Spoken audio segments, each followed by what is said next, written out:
Welcome back to this very special songwriting series brought to you by the National Concert Hall in partnership with Createschool. I'm Justin, and in this episode we're going to be looking at writing lyrics based on an image. We'll cover how to write using all 5 of our senses and an extra 2 senses that you should bear in mind when writing lyrics. We'll look at how to write strong opening lines, and then I'll show you how to use this technique to describe an image more interestingly. And finally, I'll put my example to music. Now again, this is not the way to write a song, it's just another tool for your toolkit to get you moving and be more descriptive. So let's begin with our senses. The 5 main senses are sight, sound, smell, touch and taste. In songwriting we can also add 2 more senses, the sense of motion, which is movement or being still, and the sense of physical change, temperature, physical pain, tiredness, nervousness, etc. Writing from the senses makes it easy for the listener to relate to the lyric. If you take these words, I can hear a lawnmower outside, the smell of freshly cut grass is drifting through the window, and the gardener, while he pushes the mower across the lawn, is whistling a song that sounds familiar. I'll go ask him what it is when I'm finished my morning coffee. Not amazing lyrically, but it does appeal to at least 4 of the senses. The sound of the lawnmower, the smell of the grass, the sound of whistling, the pushing of the mower and the taste of morning coffee. Most people will have experienced all of these in some form or other, or at least they've experienced some of them. So using the senses, we've already helped the listener imagine an image in their mind. Here's your first activity. Write down a list of things around you that appeal to the 7 songwriting senses. Maybe there's a window in your room, so list the things inside the room and outside the window. And remember, it's not all about what you see. Pause the video, set the timer for 10 minutes and give this a try.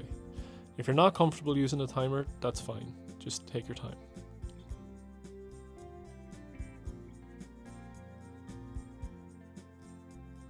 Okay, good work. Now while we helped the listener imagine the scene of the gardener mowing the lawn, we still left enough room for them to use their own interpretation and add their own details to it. We didn't mention what type of day it was, we didn't mention what the gardener was wearing, we didn't mention what type of coffee we were drinking. This is where you have to make a decision on how much detail you want to go into. How descriptive do you want to be? How much freedom to use their own interpretation do you want to give the listener? Details make your image or idea more specific. It helps your listener imagine exactly what you want them to see in their imagination while they're listening to your song. Personally, I would much prefer to hear a lyric that mentions a black Ford Mustang than I would just a car. However, this is dependent on whether the make of the car is important to your line or not.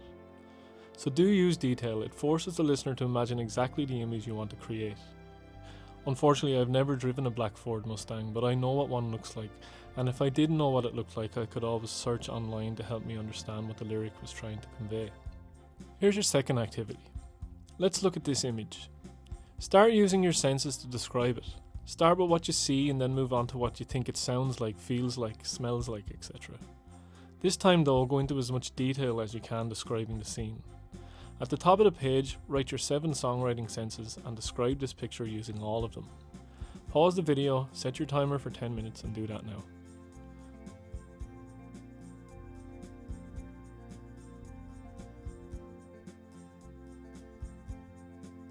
Okay, well done.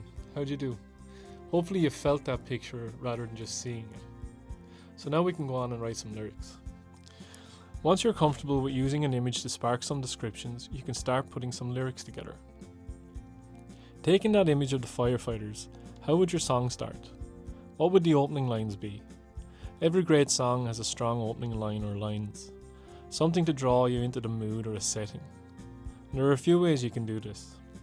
Here's a couple of examples you can try. You could ask a question. Who started the fire? You can set an active scene, the firefighters battle the blaze, or you can state the place and time of day, the fire burned on Main Street at midnight.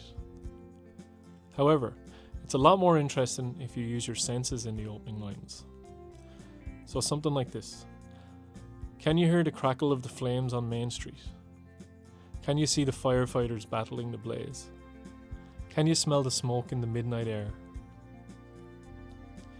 And if I was to set the scene, I could say something like, it's 2 a.m. on Main Street and I'm sitting in my car, watching fire-burning fishing boats in a nearby shipping yard. There's the smell of burning cedar wood and the sirens look like stars.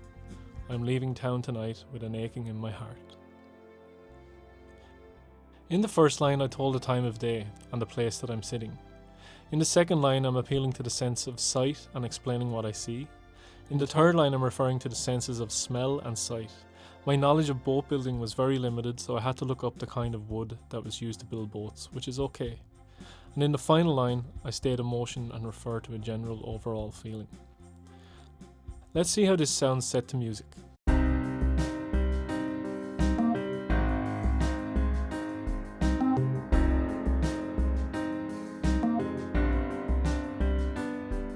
It's 2 a.m. on Main Street and I'm sitting in my car, watching fire burning, fishing boats in a nearby shipping yard.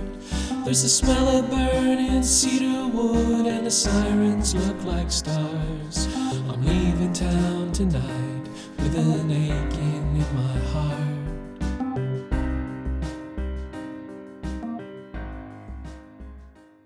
Now, of course, not all songs refer to the senses in every line, and that's good to keep in mind. You wouldn't want to write a song that's just a list of things you see and smell. It wouldn't be very interesting, but it's a good technique to keep your songs grounded and descriptive. It's about keeping the listener engaged. Keeping it simple is key, and don't bombard them with too much information. It's all about finding a balance between being specific and being more general. Try to feel the image rather than just seeing it. Keep your opening lines strong and grab the listener from the beginning. Take a look at our blog to see some examples of songs that have very strong opening lines using this method we just talked about. At some point in the first few lines of most popular songs, regardless of genre, you will hit one of the senses. If it's a question, then that question will be answered using one of the senses. You can also download some backing music to use with your own lyrics from the blog or make your own on your favourite music making app. So here's a challenge. Pick an image that appeals to your senses, something striking or something still. Write your lyrics checking that you're describing what's happening or how you feel using the 7 songwriting senses. If you don't know the names of certain things you want to talk about, then just look them up. And as always, have fun. I hope you enjoyed this episode of our songwriting series, and now you have another tool for your songwriting toolkit, and we'd love to hear what you came up with. So if you want to send us a download link for your song through the form on the blog, we'll be sure to add it to a playlist of all the songs submitted. You can find where to do that on the description of this video. Thanks for watching, and we'll catch you next time.